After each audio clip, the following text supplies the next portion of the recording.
Welcome and thank you for joining us on Birthmother Matters in Adoption with Kelly Rourke-Scary and me, Ron Rains, where we delve into the issues of adoption from every angle of the adoption triad. Do what's best for your kid and for yourself, because if you can't take care of yourself, you're definitely not going to be able to take care of that kid, and that's not fair.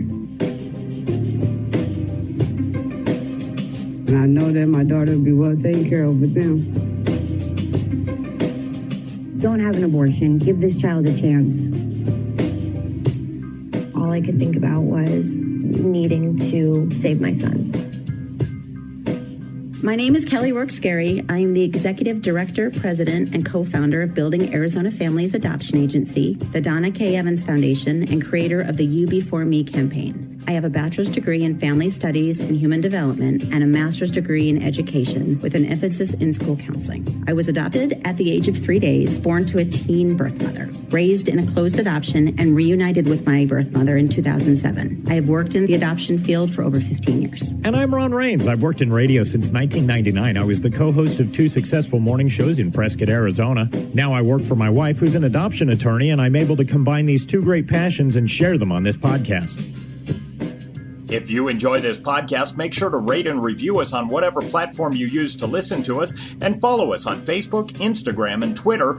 Look for AZ Adopt Podcast. Today, we're going to go back and revisit a topic that we've talked about in the past, but it's a really important topic.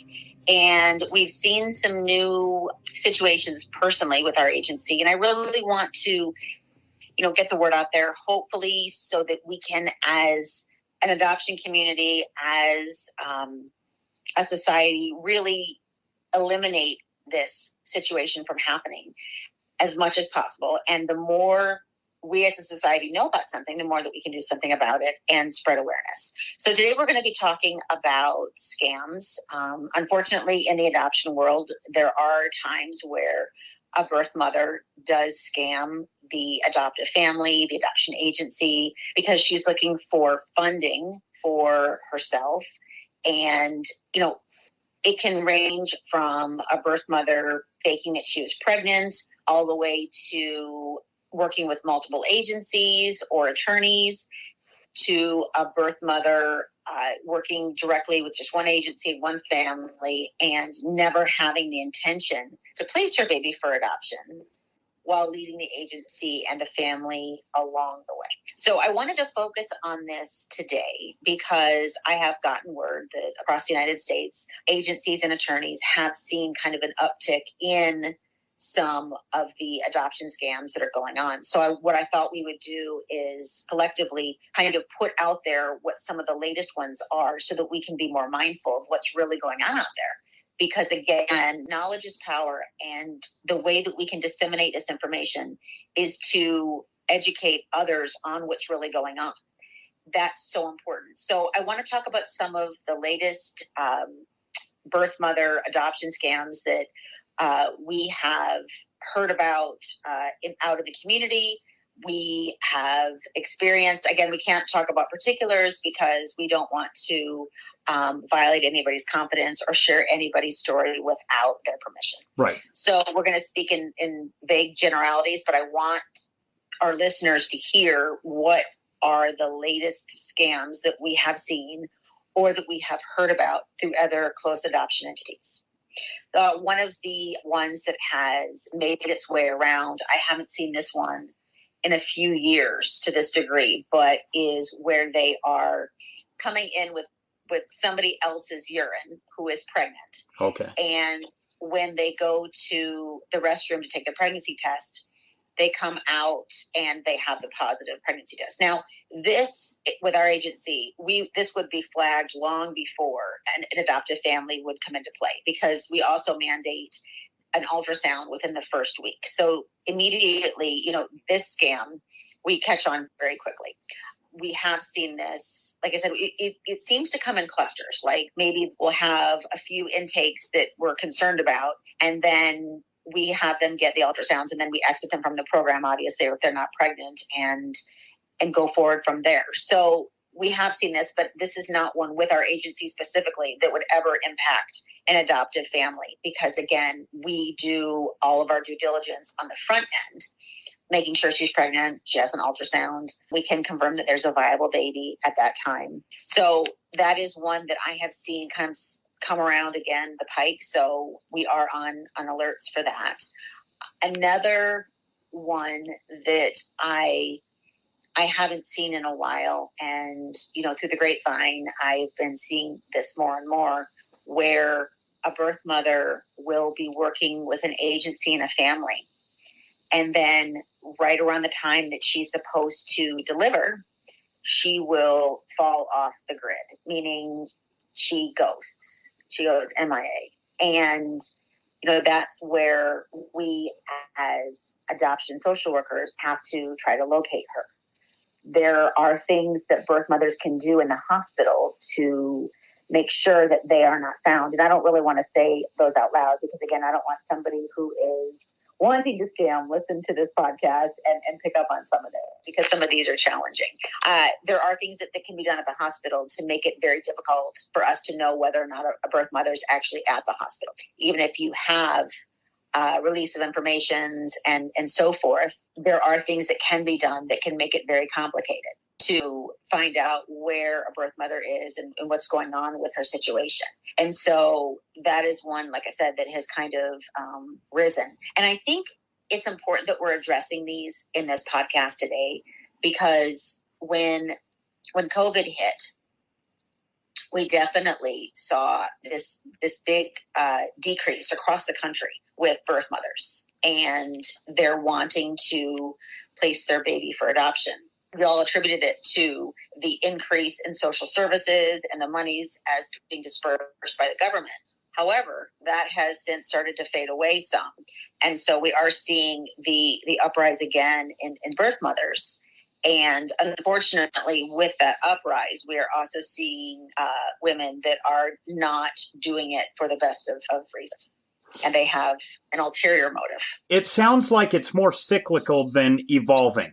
I mean, it just keeps coming back around different situations, but it's the same ones you've seen for years, right? It is. And again, they always seem to be in clusters. Now, we will have birth mothers that come into the program and genuinely look at the baby and change their mind. Right. That is not scamming. I want to make that really clear.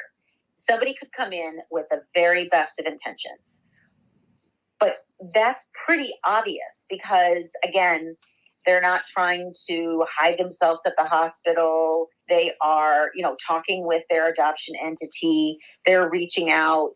And when they genuinely change their mind, that is understandable. We're talking about a human being, a baby, a life. When some of the scams that we are talking about, that we have heard about or encountered, this is forethought. This is somebody intentionally planning and wanting to deceive somebody else for a monetary gain or maybe some other gain, emotional gain maybe. But that is, like I said, that hurts. I don't know if birth mothers realize that when they are scamming, an adoption agency or an adoption attorney or an adoptive family, it's not just a monetary loss. We're talking about a huge emotional toll that is taken on an adoptive family. Their effort, time, resources of the adoption entity, whether it be an agency or an attorney as well, are utilized on that client when they would have been better served on a different client who actually wants to proceed with a legitimate adoption plan and plans and executes placing her baby for adoption. Now, we've talked in the past about how this is oftentimes due to these birth mothers just being in very desperate, dire straits, and they're in survival mode. And they're not thinking about what's right and wrong and what's hurting anybody else. They're trying to survive. Is that what you're seeing still? It is. It is definitely what I'm still seeing. And everybody comes from their own walk of life, and we haven't walked in somebody else's shoes. Mm-hmm. We don't know their, the history behind them. But I want to talk about a couple more scams that we have seen. And then I want to talk about the positive of what I've also been seeing. And so there's always two sides to every coin. And, we're talking about the negatives with the scamming, but then I want to talk about the birth mothers who have placed and recently and their stance on people that are scammed. So that's what's coming up next. So going back to some other scams that we have seen are a birth mother being in a hospital and, she starts to delay the process. I don't want to sign that today. I want to sign that tomorrow. And in doing that, it may be because she's still struggling with her decision, or maybe it's due to the fact that she wants this bill paid, or she wants to have, cross over into the next week of where she is staying, or maybe, she's just trying to get to a certain point so that financially it will be a gain. A birth mother who is doing this wants to maintain the control because she doesn't have the intention of releasing it and placing the baby for adoption. And so we've seen that. Other agencies have talked to me about what they have seen with that. And, when you have a birth mother who has made the decision and is scamming an adoption entity, unfortunately, they may have friends that see the benefits that she is reaping and may want to follow suit. And so this can be a real problem in the adoption community. Do you think that's why you get the clusters? Why it seems like... Okay, so one woman tries it and tells her friends, or her friends see it and try and imitate it. The other thing with that, though, is as an adoption entity, you have to be very careful, because we have had women that it was a very fine line as to whether they were scamming or whether they legitimately changed their mind. Mm-hmm. And they may have been in the program for 4 months, and their best friends may also be in the program, and they've been in the program for a while as well. When the first one chooses to parent or to place the baby in DCS, and you then obviously worry about the best friend. And I have had the best friend's place where the first one did not. So again, you have to take each situation on its own, and you can't, this is where you can't just blindly say, okay, well, she didn't go through with it, so now. I think it would be more concerning if you had somebody who didn't place and then started referring people to that adoption entity. That's where you would just need to take some extra precautions and really make sure that was in their desire was to create an adoption plan and execute it.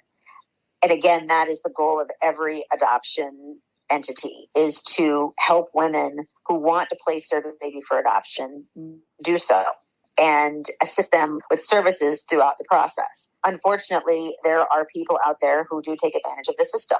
So as we just talked about, a birth mother who is trying to, drag the process out of the hospital and thereby maintain control because she doesn't plan on placing the baby. But then what often happens is the adoption entity will then turn to the adoptive family and say, how would you like us to proceed? Would you like us to, back off a little bit and give her some time? And it's hard because as an adoptive family, you're definitely faced with the loss aversion theory. I've already put this much into it. What's another day? What's another 2 days? What's another 3 days? And so that can be very taxing emotionally, financially on an adoptive family. Well, that makes a lot of sense, the loss aversion.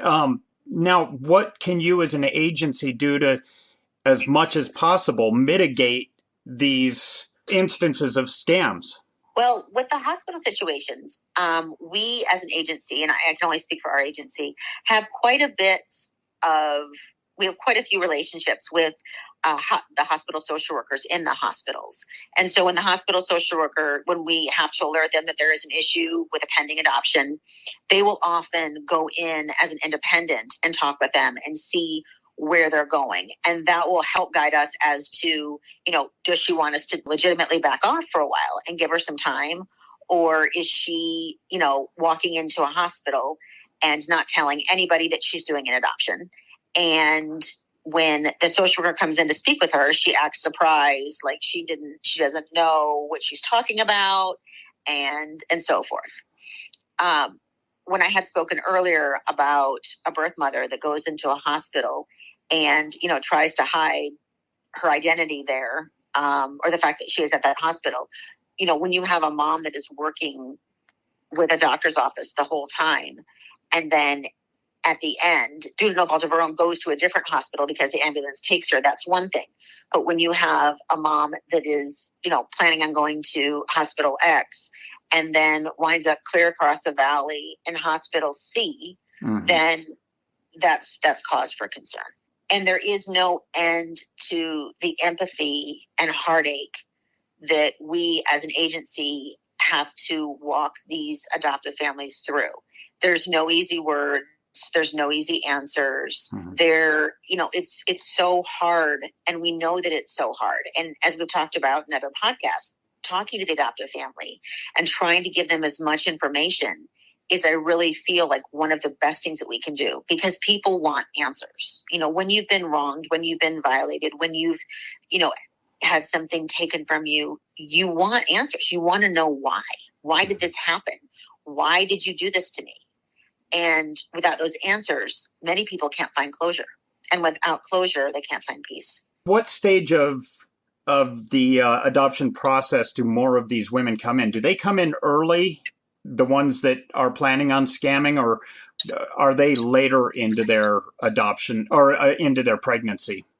I would say it is absolutely across the gamut of, yes, because it depends on the type of scam that they're doing. Okay. And so obviously, if you have a woman that comes in and she is saying that she is 6 months pregnant and she's using somebody else's pregnancy urine, she is not going to look 6 months pregnant, and that's not going to match up.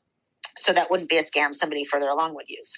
If she is working with different entities and, collecting funds from 3, 4, 5 different families or different adoption entities, agencies, attorneys, she may do that at any point in her pregnancy. How do you find out if she's working with other adoption agencies? Unfortunately, there is not a general registry. There should be. I think that would be so much better and safer if that was made a law, that you could register a birth mother on, an entity, but that's not allowed. There are Yahoo scam boards, and some agencies will put up, if they are being scammed by a birth mother during a pregnancy, or if she's working with multiple entities, they will put information up that is non-identifying, but in a way that people know enough to flag this individual. Right, to keep an eye out for somebody with these characteristics. And again, depending on what state you're in is whether or not that's allowed. But birth mothers will, if they are truly scamming and wanting to get as much as possible, they will cross state lines with their matches in terms of whether they're working with an agency or an attorney. And so that's really important to gather the information. I think what is so hard is that adoption scams are one of the things that give adoptions a black eye. Mm-hmm. It's something that is so disheartening, because when you're trying to build your family, and, as we've talked about, some families have one shot to adopt and to have a child, and to be taken advantage of, and basically essentially have money stolen from you. That's awful. And that's terrible. And it's preying on people when they're at one of their most vulnerable moments. And so it's really important. I know that we, during our intake process as an agency, we really try to look for red flags right at the intake. And I also meet with birth mothers that come into the agency within the first week or two, just to make sure that I don't, see something that maybe one of the intake workers didn't see, a fresh set of eyes. We also have them go to the adoption counselor at one point during the pregnancy, which is an independent adoption counselor, so that she also can look at them with fresh eyes. And it's not that an intake worker couldn't catch something. It's just, when somebody like me who's done this for 17 years, I can still have the wool pulled over my eyes, but maybe not every time. And so people say, well, do you exit people from the program? And I tell them all the time. Now, when it comes to the intakes, when they're asking the questions, obviously they're looking for certain visual cues and the way they respond to certain things. But are there, without telling me what they are there questions on the intake that help you to kind of look for those red flags in particular? I wouldn't say that there are questions on the intake. What I would say is that, you're really looking for consistent information. Okay. And you're really looking to make sure that the facts add up. Does this make sense? Does this match with the whole? Because when you look at somebody and you're gathering all the information, it's like a puzzle and you need all of the pieces to fit. And when you have situations like, for instance, I can give you some examples. So a woman comes in and says at her intake, yes, my boyfriend is the birth father and he does live with me and I don't know his last name. Well, how long have you lived with him? Well, I've lived with him for about 2 years. And you don't know his last name? No. Right. No. And it's things like that just don't add up. Right. Right. And so at that point, we would stop the intake most likely, and I would step in and, talk with her and let her know what this process is and why it's so important to disclose information, because we're building a sacred trust. Mm-hmm. Like, we understand that she's coming in, she doesn't know who we are, and sometimes it's just women that are afraid to trust you and divulge the information. And sometimes it is somebody who is trying to pull a fast one. And so that's where you have to go in with a trained eye and give her that opportunity to say, okay, I wasn't comfortable disclosing it, but this is what it is. Right. And when that's clarified and then everything else makes sense, then we still, kind of keep an eye on it, but it's less concerning. And if we have somebody who says, I don't know his last name, okay, then, obviously continuing with them in our program is not something that we would want to do. Because of the fact that if you've been dating somebody for a few years or what have you, and they live with you, more than likely you're going to know their last name. So I think that, again, it's putting all of these pieces together. And right now, we're talking about the bad side of birth moms. And there's also bad sides to adoptive families, and there's always a bad side to every entity. Mm-hmm. But the good side on birth mothers with regards to scamming is you may have somebody who knows somebody else in the program, and one of them may have had their baby and scammed, and then another one may have had their baby in place, or vice versa. I will often find 95% of the time when one birth mother knows another birth mother, and the birth mother who placed will often be furious with the birth mother who didn't, mm-hmm. and is very almost hyper defensive of her decision.